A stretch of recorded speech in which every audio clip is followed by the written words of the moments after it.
തേനും പാലും ഒഴുകുന്ന ഒരു സ്വർഗരാജ്യമാണോ ഈ ജമാഅത്തെ ഇസ്ലാമി വിഭാവനം ചെയ്യുന്ന ഇസ്ലാമിക മതരാഷ്ട്രം?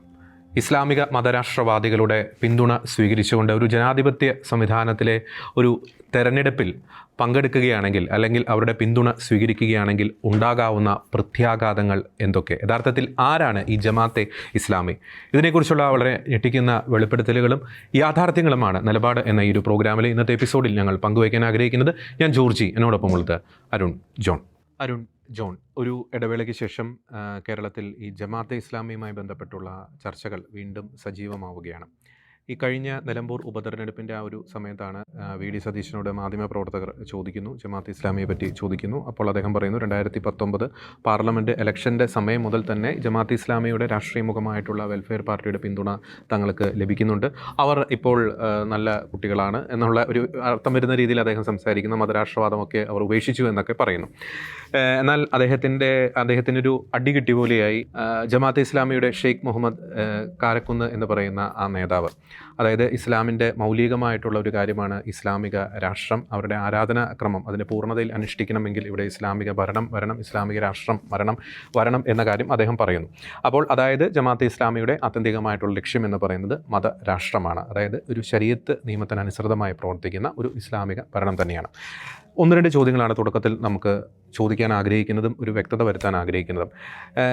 എങ്ങനെയാണ് ഒരു ജനാധിപത്യ സംവിധാനത്തിൽ ഈ മതരാഷ്ട്രവാദം ഉയർത്തിപ്പിടിച്ച് പ്രവർത്തിക്കുന്ന ഒരു സംഘടനയുടെ ഒരു പിന്തുണ ഒരു മുഖ്യധാര രാഷ്ട്രീയ പാർട്ടിക്ക് സ്വീകരിക്കാൻ കഴിയുന്നത്? എന്തുകൊണ്ടാണ് ചങ്കൂറ്റത്തോടെ നട്ടലോടെ ഇത്തരക്കാരുടെ വോട്ട് വേണ്ട, തോറ്റാലും വേണ്ടില്ല ഇത്തരക്കാരുടെ വോട്ട് വേണ്ട എന്ന ആർജവത്തോടെ പലപ്പോഴും ഈ പറയുന്ന കോൺഗ്രസ്സിന് സാധിക്കാതെ പോകുന്നത്? ജമാഅത്തെ ഇസ്ലാമി നമുക്കറിയാം, ചരിത്രത്തിൽ ഇടതിലേക്കും വലതിലേക്കും ഇന്നെ ചാടിക്കളിച്ചുകൊണ്ടിരിക്കുന്ന സംഘടനയാണ്. ഇപ്പോൾ അവർ കോൺഗ്രസ്സിനെ അല്ലെങ്കിൽ UDF സംവിധാനത്തെ പിന്തുണയ്ക്കുന്നു എന്നതാണ് യാഥാർത്ഥ്യം.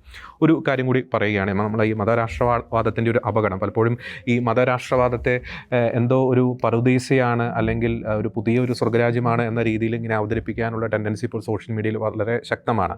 ഈ മതരാഷ്ട്രം എന്ന് പറയുന്നത് നമുക്കറിയാം, ഈ IS-ൻ്റെ പ്രതാപകാലത്ത് സിറിയയിൽ എന്താണോ നടന്നത്, അല്ലെങ്കിൽ ഇറാഖിൽ എന്താണോ നടന്നത്, മറ്റു പല രാജ്യങ്ങളിൽ എന്താണോ നടക്കുന്നത്, ഇതൊക്കെ ഈ മതരാഷ്ട്രവാദത്തിൻ്റെ ഒരു സാമ്പിൾ ഡോസ് മാത്രമാണ്. ന്യൂനപക്ഷങ്ങൾ വളരെയധികം കഷ്ടത അനുഭവിക്കേണ്ട ഒരു സംവിധാനമാണ് ഈ മതരാഷ്ട്രവാദം. അവിടെ ഇപ്പോൾ ക്രിസ്ത്യാനികളായിക്കോട്ടെ, ഇതര മതസ്ഥർക്കായിക്കോട്ടെ, അവിടെ ജീവിക്കണമെങ്കിൽ ഒന്നെങ്കിൽ ജസിയ കൊടുക്കണം, അല്ലെങ്കിൽ കൺവേർട്ടഡ് ആവണം. മൂന്നാമത്തെ ഓപ്ഷൻ എന്ന് പറയുന്നത് സ്വയം അല്ലെങ്കിൽ ഈ തീവ്രവാദികളുടെ കത്തിക്ക് ഇരയാവുക, തോക്കിന് ഇരയാവുക എന്നതാണ്. മാത്രമല്ല തങ്ങളുടേതായിട്ടുള്ള സംവിധാനങ്ങളെല്ലാം മതി, മറ്റ് സംവിധാനങ്ങളില്ല എന്ന ശാഠ്യം അതിലുണ്ട്. ജീവിതത്തിൻ്റെ സമസ്ത മേഖലകളിലും ഇസ്ലാമിക തത്വമനുസരിച്ച് മുന്നോട്ട് പോകണം എന്നൊരു ശാഠ്യം അതിലുണ്ട്. ഇതൊക്കെ മതരാഷ്ട്രവാദം ഇവിടെ വന്നു കഴിഞ്ഞാൽ, അല്ലെങ്കിൽ ഇസ്ലാമിക രാഷ്ട്രം ഇവിടെ വന്നു കഴിഞ്ഞാൽ ഉണ്ടാകുന്ന അപകടങ്ങളെ പറ്റിയുള്ള ചെറിയൊരു സൂചന മാത്രം. അപ്പം ഞാൻ അരുണിലേക്ക് വരികയാണ്. അരുൺ, ഒരു ചോദ്യം ഇതാണ്, അതായത് ഈ ജമാഅത്തെ ഇസ്ലാമിയുടെ നേതാവ് ഷെയ്ഖ് മുഹമ്മദ് കാരക്കുന്ന് എന്ന് പറയുന്ന ആ നേതാവ്, അദ്ദേഹത്തിൻ്റെ ഫേസ്ബുക്ക് പോസ്റ്റിൽ കൃത്യമായിട്ടും പറയുന്നുണ്ട്, ഈ ഇസ്ലാമിക മതരാഷ്ട്രം തന്നെയാണ് ഒരു അജണ്ട എന്ന് പറയുന്നുണ്ട്. അതിനെ ഇങ്ങനെ ഒരു നന്മയുടെ മുഖമൂടി അണിയിച്ചുകൊണ്ട് ഇങ്ങനെ മഹത്വവൽക്കരിക്കാനുള്ള ശ്രമം അദ്ദേഹം നടത്തുന്നുണ്ട്. അദ്ദേഹത്തിൻ്റെ ഈ ഫേസ്ബുക്ക് പോസ്റ്റിനെ ഈ സമകാലിക കേരളത്തിൻ്റെ രാഷ്ട്രീയ സാമുദായിക സാഹചര്യങ്ങളിൽ എങ്ങനെ നോക്കിക്കാണുന്നു? ജോർജ്, ഷെയ്ഖ് മുഹമ്മദ് കാരക്കുന്ന് അദ്ദേഹം പച്ചയായ സത്യങ്ങളാണ് അദ്ദേഹം പറഞ്ഞത്. അദ്ദേഹം ഒന്നും മറച്ചു വെച്ചിട്ടില്ല, കൃത്യമായിട്ട് എല്ലാ കാര്യങ്ങളും പറയണം. പക്ഷേ അദ്ദേഹം പറഞ്ഞതിൻ്റെ വരികളുടെ അടിയിലുള്ള ചില കാര്യങ്ങളുണ്ട്, വരികൾക്കിടയിലുള്ള ചില കാര്യങ്ങളുണ്ട്. അത് മനസ്സിലാക്കിയില്ലെങ്കിൽ എന്താണ് ഇവർ ഉദ്ദേശിക്കുന്നതെന്ന് നമുക്ക് മനസ്സിലാവില്ല. ഇപ്പോൾ അദ്ദേഹം പറഞ്ഞ ഒരു വാക്കുണ്ട്, ആ വാക്കിൽ തന്നെയാണ് ഞാൻ തുടങ്ങുന്നത്. അതായത് വെറും 15% മുസ്ലിമുകൾ മാത്രം മദീനയിലായിരിക്കെ, വെറും 15% മുസ്ലിമുകൾ മാത്രം മദീനയിലായിരിക്കെ ഒരു തുള്ളി രക്തം ചിന്താതെ അവിടെ ഒരു ഇസ്ലാമിക ഭരണം, ഇസ്ലാമിക റിപ്പബ്ലിക് അല്ലെങ്കിൽ കാലിഫേറ്റ് കൊണ്ടുവരാനായിട്ട് സാധിച്ചു. അപ്പോൾ ഇത് വളരെ നല്ലൊരു സംവിധാനമാണ്. അതായത് ആർക്കും ഉപദ്രവമില്ല, ഒരു രക്തവും ചിന്തപ്പെടുന്നില്ല. ഇതാണ് അദ്ദേഹം ഉന്നയിക്കുന്നത്. പിന്നെ ആ ഭരണത്തിൻ്റെ പ്രത്യേകതകളെക്കുറിച്ച് അതിൽ പറഞ്ഞിട്ടില്ല. പക്ഷേ ഭരണത്തിൻ്റെ പ്രത്യേകതയിലേക്ക് ഞാൻ കടക്കാം. എന്തായിരിക്കും, എങ്ങനെയായിരിക്കും ആ ഭരണം വരുമ്പോൾ ഉണ്ടാകാൻ പോകുന്ന കാര്യങ്ങൾ എന്നുള്ളത്. അപ്പോൾ നമ്മളിവിടെ ആദ്യം മനസ്സിലാക്കേണ്ടത് 2 തരം മുഖങ്ങളെ നമുക്ക് ഈ പറഞ്ഞ തീവ്രവാദമായിട്ട് ബന്ധപ്പെട്ട്, ഇസ്ലാമിക തീവ്രവാദമായിട്ട് ബന്ധപ്പെട്ട് നമുക്ക് കാണാൻ സാധിക്കും. ഒന്ന്, അവരുടെ ലക്ഷ്യം, പ്രഖ്യാപിത ലക്ഷ്യം എന്താണെന്ന് ആണത്തത്തോടുകൂടി പറഞ്ഞ് ചെയ്യുന്ന ചില സംഘടനകൾ. അതൊക്കെ ഇസ്ലാമിക് സ്റ്റേറ്റ്, അൽ ഖ്വയ്ദ, ഈ ഹമാസ് ആണെങ്കിൽ പോലും അവർ കൃത്യമായിട്ട് അവരുടെ ചാർട്ടറിൽ കൃത്യമായിട്ട് എഴുതി വെച്ചിട്ടുണ്ട്, ഞങ്ങളുടെ ലക്ഷ്യം ഇതാണ്, ഇസ്ലാമിക കാലിഫേറ്റാണ് ലക്ഷ്യം എന്ന് ഇസ്ലാമിക് സ്റ്റേറ്റ് പറയുന്നു. അതിനുള്ള മാർഗം അവരുടെ സായുധ ജിഹാദാന്ന് അവർ തന്നെ തീരുമാനിക്കുന്നത്. ഇതെല്ലാം ഓപ്പണാണ്, നമുക്കറിയാം ഇവർ അതാണ് ചെയ്യാൻ പോകണമെന്ന് അറിയാം. അപ്പോൾ അതുകൊണ്ട് ഇവരെ തീവ്രവാദ സംഘടനകൾ അല്ലെങ്കിൽ ഭീകര സംഘടനകളെന്ന് നമുക്ക് വിളിക്കാൻ യാതൊരു ബുദ്ധിമുട്ടുമില്ല. കാരണം അവർ അവരുടെ സ്വത്വം എന്താണെന്നുള്ളതും അവരുടെ ലക്ഷ്യം എന്താണെന്നുള്ളതും അവർ കൃത്യമായിട്ട് വ്യക്തമാക്കുന്നുണ്ട്. വേറൊരു ടൈപ്പ് ആൾക്കാരുണ്ട്, അവർ ഒരിക്കലും അവരുടെ ലക്ഷ്യം പുറത്തേക്ക് പറയില്ല. അവർ ലക്ഷ്യം ഒന്നും പക്ഷേ പബ്ലിക്കിൽ പറയുന്നത് വേറൊന്നായിരിക്കും. ഇതിൻ്റെ ഉള്ളിൽ മറിഞ്ഞിരിക്കുന്നതാണ് ലക്ഷ്യം എന്നുള്ളത് മനസ്സിലാക്കുക എന്നുള്ളതാണ് മറ്റുള്ളവർ ചെയ്യേണ്ടത്. ഇപ്പോൾ ഇദ്ദേഹം പറയുന്നു രക്തം ചിന്താതെ ഖിലാഫത്ത് സ്ഥാപിച്ചു. നമ്മുടെ തന്നെ ചാനലുകളിലൊക്കെ പലപ്പോഴും രാഷ്ട്രീയ നിരീക്ഷണങ്ങൾ നടത്തുന്ന ഒരു വ്യക്തി ഒരു ക്ലാസ് എടുത്തു കൊടുക്കുന്ന ഒരു സമയം, അപ്പോൾ അന്നും ഇന്ത്യയിലെ ജനസംഖ്യ മുസ്ലിം ജനസംഖ്യ 15%. അപ്പോൾ എങ്ങനെ ഇന്ത്യയെ പിടിച്ചെടുക്കാം, എങ്ങനെ ഇന്ത്യയിൽ ഒരു ഇസ്ലാമിക ഭരണം കൊണ്ടുവരാം എന്നതിനെക്കുറിച്ച് അദ്ദേഹം ക്ലാസ് എടുക്കുന്നത്, അത് വൈറലായിരുന്നു. അപ്പോൾ അതിൽ ഒരു രക്തം ചിന്തലിൻ്റെ കാര്യം അതിലില്ല. അപ്പോൾ ഇതേ കാര്യം തന്നെയാണ് വെറും 15% കൊണ്ട് എങ്ങനെ ഒരു രാജ്യത്ത് ഇസ്ലാമിക ഭരണം കൊണ്ടുവരാം എന്നുള്ള ആശയമാണ് ഇവർ ഉന്നയിക്കുന്നത്. ഇനി ഇതിൻ്റെ അപകടം എന്താണെന്നുള്ളത് അത് അദ്ദേഹം പറഞ്ഞിട്ടില്ല. പക്ഷേ അത് നമുക്ക് ഒന്നുകിൽ ഖുറാനൊക്കെ ഹദീസുകളൊക്കെ നമ്മൾ റെഫർ ചെയ്ത് കഴിഞ്ഞാൽ നമുക്കറിയാൻ സാധിക്കും. ഈ പറഞ്ഞതുപോലെ തന്നെ മക്കയിൽ നിന്ന് മദീനയിലേക്ക് പലായനം ചെയ്ത് അവിടെയുള്ള ജൂതന്മാരും മറ്റു ഗോത്ര വിശ്വാസങ്ങളുള്ള പലരും അവിടെ ഉണ്ടായിരുന്നു. അവരുമായിട്ട് ഒരു സന്ധി ഉണ്ടാക്കി, അവരുമായിട്ട് ഒരു ധാരണ ഉണ്ടാക്കി, അവിടെ മദീന കരാറ്, ഒരു മദീനയിൽ ഒരു ഭരണഘടന ഉണ്ടാക്കി. അതാണ് ഈ സംവിധാനം. അപ്പോൾ അവിടെയുള്ള ജൂതന്മാർ അദ്ദേഹത്തിനെ സ്വീകരിച്ചു. അദ്ദേഹം ഈ നിയമം ഉണ്ടാക്കി. ഈ നിയമാവലികൾ നമ്മൾ വായിച്ചു കഴിഞ്ഞാൽ അറിയാൻ പറ്റും, എല്ലാം മുസ്ലിങ്ങൾക്ക് വളരെ സന്തോഷം ഉണ്ടാക്കുന്ന കാര്യങ്ങൾ തന്നെയാണ്. പക്ഷേ മറ്റു മതസ്ഥർക്കും വലിയ ഉപദ്രവങ്ങളൊന്നും അതിൽ എഴുതി ചേർത്തിട്ടില്ല. ജൂതന്മാർക്കും തുല്യമായ അവകാശങ്ങളാണ്, ഇതൊക്കെയാണ് പറഞ്ഞത്. അപ്പോൾ ഇങ്ങനൊരു ഭരണമായിരുന്നെങ്കിൽ, എൻ്റെ ചോദ്യം ഇതാണ്, ഇങ്ങനൊരു ഭരണമായിരുന്നെങ്കിൽ അവിടെ എല്ലാവർക്കും തുല്യമായ അവകാശത്തോടെ ആയിരുന്നെങ്കിൽ ആ സ്ഥലത്ത് ഒരു 50 കൊല്ലം കഴിഞ്ഞാൽ അല്ലെങ്കിൽ 100 കൊല്ലം കഴിഞ്ഞാൽ എങ്ങനെയായിരുന്നുണ്ടാവും? തുല്യമായിട്ട് അതേപോലെ തന്നെ അതേ സംവിധാനങ്ങൾ അവിടെ നമ്മൾ കണ്ടേനെ. ആ പ്രദേശത്ത് കുറേ ജൂതന്മാരെ കണ്ടേനെ, അവിടെ കുറേ മുസ്ലിംസിനെ കണ്ടേനെ, അവിടെ മുമ്പുണ്ടായിരുന്ന മറ്റു അറബ് ഗോത്ര വംശജരെ നമ്മൾ കണ്ടേനെ. പക്ഷേ ചരിത്രം നോക്കിക്കഴിഞ്ഞാൽ ബാക്കി ആരെയും നമ്മളവിടെ കാണുന്നില്ല. പല കാരണങ്ങൾ പറഞ്ഞ് വിശ്വാസവഞ്ചന നടത്തി, അല്ലെങ്കിൽ മുസ്ലിമുകൾക്കെതിരെ പ്രവർത്തിച്ചു, ഇങ്ങനെ എന്തെങ്കിലുമൊക്കെ കാരണം പറഞ്ഞ് അവിടെയുള്ള മറ്റു മതസ്ഥരായ പ്രത്യേകിച്ച് ജൂതന്മാരെ മുഴുവൻ 1 by 1 ആയിട്ട് കൊന്നൊടുക്കി. അവരുടെ ഭാര്യമാരെ, കുട്ടികളെയും കാര്യങ്ങൾ ഞാൻ പറയുന്നില്ല. അപ്പോൾ ഇതെല്ലാമാണ് സംഭവിച്ചത്. ഈ കാര്യം ഇവർ പറയുന്നില്ല. ഇത് തന്നെയാണ് ഇങ്ങനൊരു ഭരണം വന്നു കഴിഞ്ഞാൽ സംഭവിക്കാൻ പോകുന്നത്. അനുന്യായത്തിൻ്റെ ഭാഷയിൽ അതല്ലെങ്കിൽ അന്നത്തെ അവിടുത്തെ അല്ലെങ്കിൽ ഇവിടുത്തെ സാഹചര്യത്തിൻ്റെ അടിസ്ഥാനത്തിൽ ഏതെങ്കിലും രീതിയിൽ ഇവിടെ അത്തരമൊരു ഭരണം കൊണ്ടുവരും. അത് സമാധാനത്തിൻ്റെ മാർഗത്തിലൂടെയും കൊണ്ടുവരും, ചില സ്ഥലങ്ങളിൽ സായുധ മാർഗത്തിലൂടെയും കൊണ്ടുവരും. പക്ഷേ വന്നു കഴിഞ്ഞാലത്തെ ഒരു കുറച്ച് വർഷങ്ങൾ കഴിഞ്ഞാലത്തെ അവസ്ഥ അതും ചരിത്രത്തിലും ഖുറാനിലും മറ്റു ഹദീസുകളിലും കൃത്യമായിട്ട് രേഖപ്പെടുത്തി വെച്ചിട്ടുണ്ട്. അവിടെ പിന്നീട് എന്ത് സംഭവിച്ചു എന്നുള്ളത്. അപ്പോൾ ഈ ജമാഅത്തും PFIയോ അല്ലെങ്കിൽ മറ്റ് ഇസ്ലാമിക തീവ്ര നിലപാടുകളുള്ളവർ, അതായത് യാഥാസ്ഥികർ, അവരുടെ ഭാഷയിൽ പറയുകയാണെങ്കിൽ അവർ യാഥാസ്ഥികർ, പിന്നെ മിതവാദികൾ എന്ന് പറഞ്ഞൊരു ഗണം വരുന്നില്ല. അവരുടെ കണ്ണിൽ ബാക്കിയുള്ളവർ ലിബറൽസ്, അതായത് ഇസ്ലാമിക നബിചര്യകൾ കൃത്യമായിട്ട് എഴുതിയിരിക്കുന്നത് അതേപോലെ പാലിക്കാത്ത എല്ലാവരും ലിബറൽസ്. അപ്പോൾ ഈ ലിബറൽസും യാഥാസ്ഥികമായി നിൽക്കുന്ന സമൂഹത്തിൽ ഒരു യാഥാസ്ഥിക രീതിയിലുള്ള ഒരു ഇസ്ലാമിക മതഭരണം ഇവർ ആഗ്രഹിക്കുന്നുണ്ടെങ്കിൽ ആ ആഗ്രഹിക്കുന്നതിൽ കൃത്യമായിട്ട് അവർ എഴുതി വെച്ചിട്ടുണ്ട്, ഇത് അള്ളാഹുവിൻ്റെ പരമാധികാരം, അതായത് ഇവിടെ അള്ളാഹുവിൻ്റെ പരമാധികാരം, അള്ളാഹുവിൻ്റെ ഭരണം, അള്ളാഹുവിൻ്റെ നിയമം, ഖുറാൻ മാത്രം അനുസരിച്ചുള്ള പ്രമാണങ്ങൾ, ഈ പ്രമാണങ്ങൾ അനുസരിച്ചുള്ള ന്യായങ്ങൾ, അള്ളാഹുവിൻ്റെ പ്രതിനിധി, അതായത് ഖലീഫ എന്ന് പറയുന്നത് അള്ളാഹുവിൻ്റെ പ്രതിനിധി. ഇതുപോലൊരു പ്രതിനിധിയാണ് ഇറാനിലിരിക്കുന്നത് ഖമീനി. അപ്പോൾ അവിടെ കലാപം ഉണ്ടായപ്പോൾ, അവിടെ പ്രക്ഷോഭം ഉണ്ടായപ്പോൾ അദ്ദേഹം ആദ്യം തന്നെ, അല്ലെങ്കിൽ അവിടുത്തെ ഭരണകൂടം ആദ്യം തന്നെ പറഞ്ഞ വാക്ക് ഇത് അള്ളാഹുവിനെതിരെയുള്ള യുദ്ധം, അതായത് അള്ളാഹുവിൻ്റെ പ്രതിനിധിക്കെതിരെയുള്ള യുദ്ധമാണ്.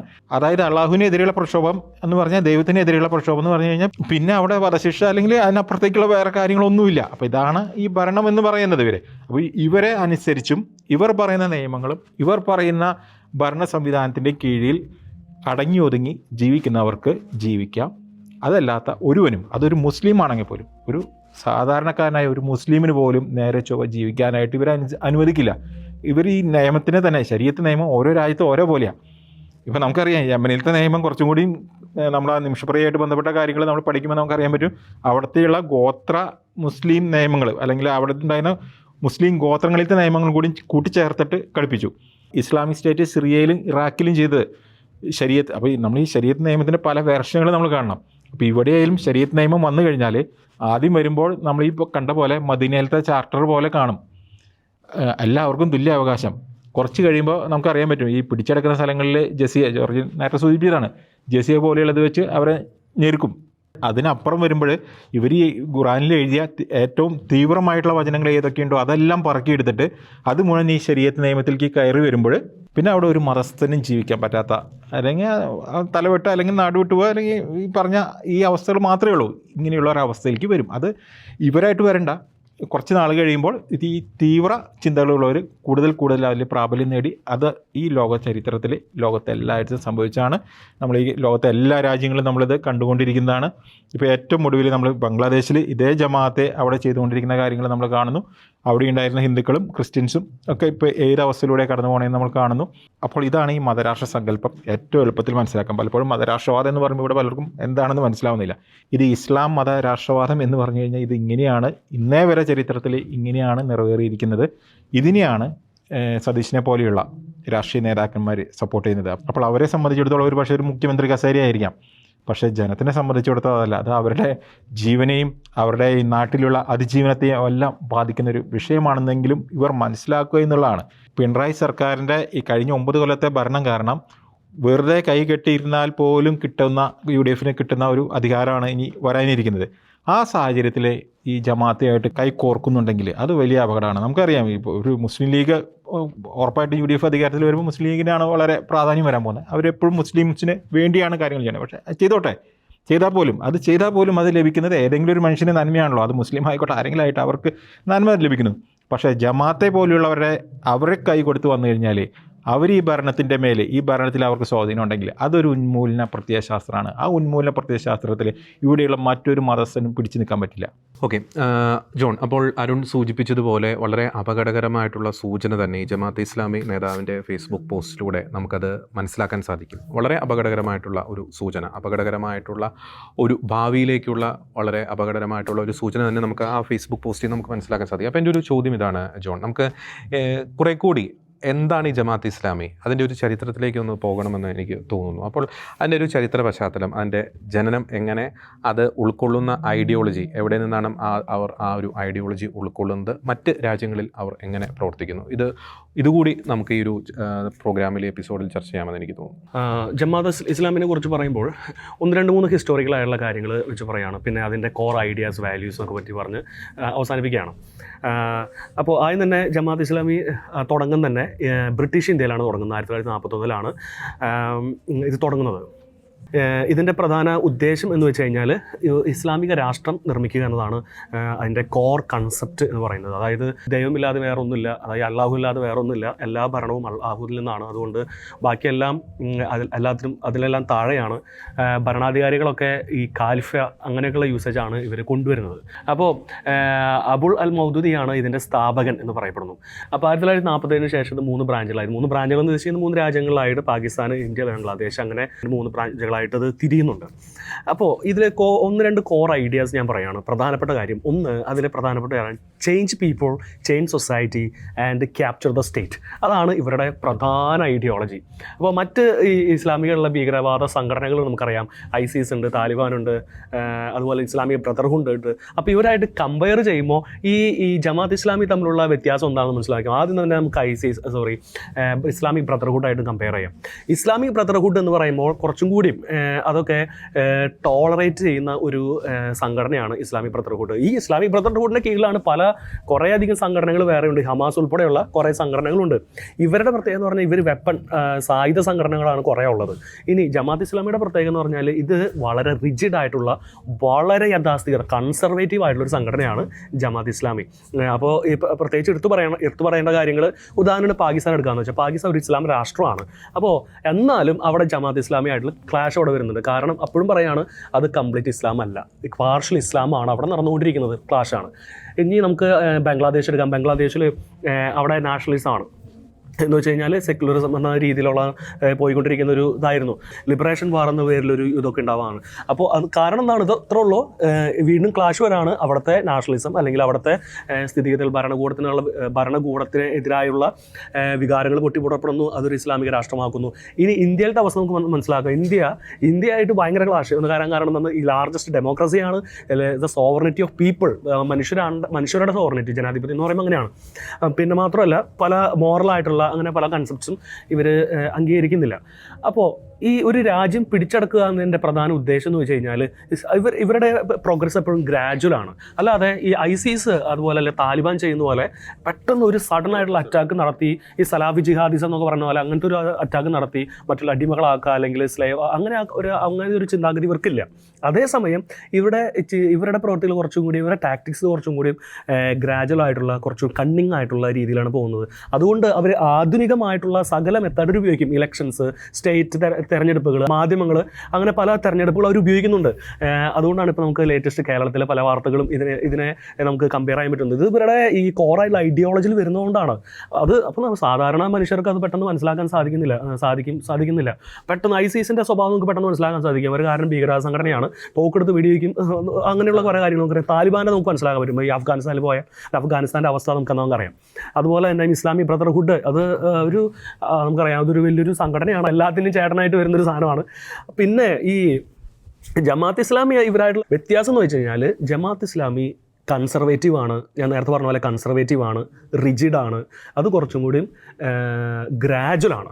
ഗ്രാജുവൽ എന്ന് പറഞ്ഞാൽ ഒരു രാജ്യം അറിയാതെ അല്ലെങ്കിൽ ഒരു സ്റ്റേറ്റ് അറിയാതെ അല്ലെങ്കിൽ ഒരു സമൂഹം അറിയാതെ അവരുടെ ഇടയിലേക്ക് ഇതിൻ്റെ ആശയങ്ങൾ കുത്തി നിറച്ച് സാവധാനം ആ ആൾക്കാരെ മൊത്തം, ആ സംഘടനയെ മൊത്തം അല്ലെങ്കിൽ ആ സ്റ്റേറ്റിനെ മൊത്തം ക്യാപ്ചർ ചെയ്യുക എന്നുള്ളതാണ് ഇവരുടെ പ്രധാന ലക്ഷ്യം. അതുകൊണ്ട് തന്നെ ഇന്ത്യയിലെ ഈ സെക്യുലറിസം, ഇന്ത്യയിലെ നാഷണലിസമായിട്ട് ഈ പറയുന്ന സംഘടനയ്ക്ക് വളരെ ക്ലാഷ് ഉണ്ട്. അതുകൊണ്ട് ഇന്ത്യക്ക് ഈ സംഘടന ദോഷകരമാണ്. അതാണ് അവിടെ പ്രധാനം മനസ്സിലാക്കേണ്ടത്. അപ്പോൾ അതായത് ഇന്ത്യയിലെ പാട്രിയോട്ടിസം, ഇന്ത്യയിലെ നാഷണലിസം, ഇന്ത്യയിലെ സെക്യുലറിസത്തിന് ദോഷകരമായൊരു സംഘടന ഇന്ത്യയിൽ അല്ലെ കേരളത്തിൽ വരുവാണെങ്കിൽ, ഇന്ത്യയിൽ മൊത്തം വ്യാപിക്കുകയാണെങ്കിൽ എന്താ സംഭവിക്കുക? ഇവിടെ ഹിന്ദുസ്, ക്രിസ്ത്യൻസ്, മറ്റു ന്യൂനപക്ഷ മതവിഭാഗങ്ങൾക്ക് പിന്നെ ജീവിക്കാൻ സാധിക്കില്ല. കാരണം മൊത്തം ഇവർ സെക്യുലറിസത്തിനെതിരാണ്, ഇവർ നാഷണാലിറ്റിക്കെതിരാണ്, ഇന്ത്യൻ പാട്രിയോട്ടിക്സിനെതിരാണ്. അപ്പോൾ ഗാന്ധിജി, അപ്പോൾ അംബേദ്കർ ഇതുപോലെയുള്ള മഹത് വ്യക്തിത്വങ്ങൾക്ക് പിന്നെ ഇവിടെ സ്ഥാനമില്ല. അവിടെ സ്ഥാനം വരുന്നത് പിന്നെ എന്തിനാണ്? ശരിയാലോയ്ക്ക് മാത്രമാണ്. നമുക്ക് ഇറാൻ്റെ ഒരു എക്സാമ്പിൾ തന്നെ. ഇറാൻ പിന്നെ ഷിയ ഒരു ഇസ്ലാമിക ചിന്താഗതി ആണെങ്കിൽ തന്നെയും ഇവിടെ ഈ ജമാഅത്ത് ഇസ്ലാമി പോലെയുള്ള ഈ സംഘടനകൾ വന്നു കഴിഞ്ഞാലുള്ള അവസ്ഥ അതാണ്. അതായത് ഇന്ത്യ എന്ന നമ്മുടെ രാജ്യത്തിൻ്റെ സാരൂപ്യം അവിടെ നഷ്ടപ്പെടുകയാണ്. അതാണ് ചെയ്യുന്നത്. ഇനി ഞാൻ ഇതോടുകൂടി ചേർത്ത് ഒരു കാര്യം കൂടി പറയുകയാണ്. എവിടെയൊക്കെ ഇസ്ലാമിക സംഘടനകൾ വരുന്നുണ്ടോ, അതായത് ഭീകര സംഘടനകൾ വരുന്നുണ്ടോ, അവരുടെ പ്രധാന ലക്ഷ്യം ഇസ്ലാമിക രാജ്യം ഉണ്ടാക്കുക എന്നുള്ളതാണ്. ശരിയ ലോയ്ക്ക് മുമ്പിൽ എല്ലാ മനുഷ്യരും കീഴടങ്ങണം. അവിടെ റിലിജൻ ഇല്ല എന്ന് പറഞ്ഞാൽ ഇസ്ലാം അല്ലാതെ വേറെ റിലിജൻ ഇല്ല, വേറെ മനുഷ്യരില്ല. ഇനി വേറെ റിലിജൻ ഉണ്ടെങ്കിൽ തന്നെ കപ്പം കൊടുത്ത് കഴിയുക എന്ന് പറഞ്ഞാൽ ജസ കൊടുത്ത് കഴിയുക എന്നുള്ളത് മാത്രമാണ് അവിടെ വേഗം ഓപ്ഷൻ വരുന്നത്. അപ്പോൾ ഇങ്ങനെ ഇരിക്കുന്ന ഈ ഇതുപോലെയുള്ള തീവ്രവാദ അല്ലെങ്കിൽ ഇതുപോലെയുള്ള ആശയങ്ങൾ, ആൻറ്റി സെക്കുലർ ആയിട്ടുള്ള, ആൻറ്റി മതവികാരങ്ങൾ വ്രണപ്പെടുത്തുന്ന, ഇതുപോലെ തന്നെ ആൻറ്റി നാഷണൽ ആയിട്ടുള്ള ഈ സംഘടനകൾ നിരോധിക്കുക തന്നെ വേണം എന്നാണ്. അതിന് വളർച്ച ഒരിക്കലും കൊടുക്കരുത് എന്നാണ് എൻ്റെ ഒരു അഭിപ്രായം പറയാനുള്ളത്. വളരെ ജാഗ്രതയോടുകൂടി തന്നെ മുൻപോട്ട് പോകേണ്ട ഒരു കാലഘട്ടത്തിലാണ് നാം ജീവിച്ചുകൊണ്ടിരിക്കുന്നത്. ഇത്തരത്തിലുള്ള മതരാഷ്ട്രവാദികളുടെ അജണ്ടകൾ തിരിച്ചറിയേണ്ടിയിരിക്കുന്നു. ഒരു കാര്യം കൂടി പറയാൻ ആഗ്രഹിക്കുന്നു. ഇസ്ലാമിക മതരാഷ്ട്രവാദത്തിൻ്റെ ആ ഒരു ജന്മ കാലഘട്ടം മുതൽ തന്നെ അവർ പയറ്റുന്ന ഒരു തന്ത്രമുണ്ട്. അതായത് അവർ കീഴടക്കാൻ ഉദ്ദേശിക്കുന്ന പ്രദേശങ്ങളിലെ ഇതര വിഭാഗത്തിൽപ്പെട്ട ജനങ്ങളെ തമ്മിലടുപ്പിക്കുക എന്നൊരു കാര്യം. അവർ തമ്മിലുള്ള ഒരു ഐക്യം, ഒരു യൂണിറ്റി അവർ ഒരിക്കലും ആഗ്രഹിക്കുന്നില്ല. ഈ കേരളത്തിലെ സമകാലിക സാഹചര്യത്തിനും ഈ അജണ്ടയ്ക്ക് വളരെ വലിയ രീതിയിലുള്ള സമാനതകൾ ഉണ്ട് എന്നതാണ് യാഥാർത്ഥ്യം. അതിനാൽ തന്നെ ഇത്തരത്തിലുള്ള മതരാഷ്ട്രവാദികളുടെ വളരെ കണ്ണിങ് ആയിട്ടുള്ള അജണ്ടകളെ തീർച്ചയായിട്ടും തിരിച്ചറിയേണ്ടിയിരിക്കുന്നു. ഇത്തരക്കാരുടെ വോട്ട് അത് എന്ത് കിരീടം വെച്ച് നീട്ടിത്തന്നാലും ആ വോട്ട് വേണ്ട എന്ന് ആർജവത്തോടെ, നട്ടല്ലോടെ പറയുവാൻ ഇവിടുത്തെ രാഷ്ട്രീയ നേതാക്കൾ, രാഷ്ട്രീയ പാർട്ടികൾ പഠിക്കേണ്ടിയിരിക്കുന്നു എന്ന നിലപാട് അറിയിച്ചുകൊണ്ട് മറ്റൊരു വിഷയത്തിലെ നിലപാടുമായി ഞങ്ങൾ വീണ്ടും വരുന്നതായിരിക്കും. എല്ലാ പ്രിയപ്പെട്ട പ്രേക്ഷകർക്കും നന്ദി.